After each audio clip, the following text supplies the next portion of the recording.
이 괴담대로만 하면 당신도 미래를 알 수 있습니다. 10명이 원을 그리고 앉아 옆 사람에게 동시에 전화를 겁니다.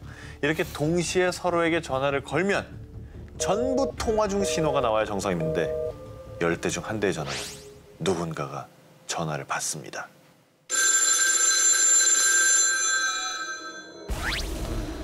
받아봐.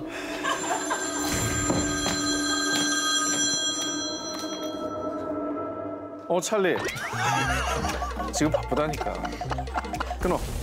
아니, 저 그렇게 외로우면 와서 밥이나 먹고 가라 그래. 짜장면 시켜줄 테니까. 아이, 죄송해요. 제가 대신 사과할게요. 갈 데가 없나 보네, 찰리가. 오늘 불쌍하네. 19위 기사라고 막 하는구나 다들 그냥. 아무튼 10명이 서로에게 전화를 걸면 정체 모를 누군가가 전화를 받습니다. 이때 이 사람은 어떤 질문에도, 심지어 미래를 묻는 질문에도 이야기를 해줍니다. 그래서 괴인 앤서라는 이름이 붙었습니다. 그런데 대답을 해주다가 10명 중 단 한 명에게 역으로 이 괴인 앤서가 질문을 합니다. 오늘부터 12,685일 이후는 무슨 요일이지? 틀리면 앤서는 지금 갈게 라는 말만 남긴 후에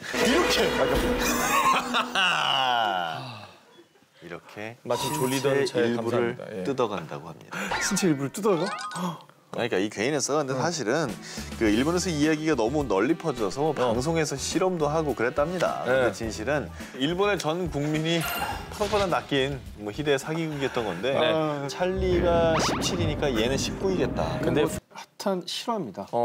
자, 2016년 현재 최저임금은 6,030원으로 책정이 돼 있죠. 자, 그런데 최근 최저임금의 3배 이상을 보장한다는 서빙 아르바이트가 화두에 올랐습니다. 구인 사이트에 올라와 있는 휴대폰 번호로 전화 면접을 진행했는데 그 질문 내용이 조금 이상했습니다. 메뉴판 글씨가 작아서 그러는데 혹시 안경 끼나? 가게에서 흡연이 안 되는데 담배는 피나? 자, 이렇게 아르바이트 경험이 아닌 제 건강에 대한 질문을 하시더라고요. 자, 이 이야기, 고액 아르바이트를 빌미로 장기 밀매가 이루어지고 있다는 SNS 괴담. 자, 그런데 괴담과 비슷한 사건이 국내에서 발생했습니다. 가출 청소년이던 A군 형제와 부모님을 여의고 홀로 지내던 B군은 배달 아르바이트 제안을 받고 K씨 일당을 만나게 됐는데요. 자, 그러나 이들이 제안받은 것은 장기 매매였습니다. 겁에 질린 A군 등이 이를 거절하자 또 다른 제안을 했는데요. 바로 서울까지 마약을 운반해달라는 것이죠. 웬일이야.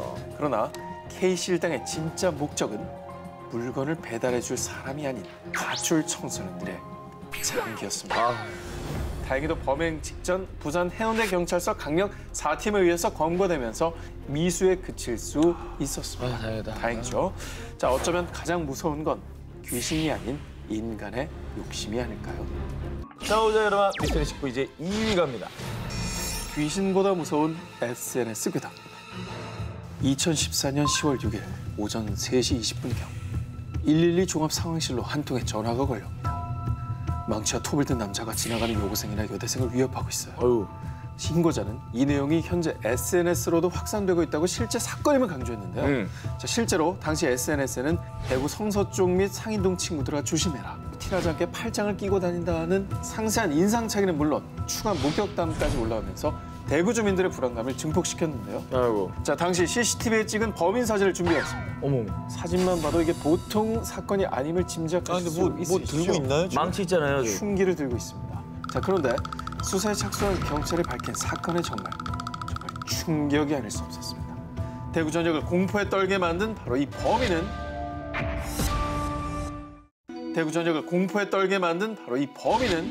중학생이었고. 아이고, 웬일이니.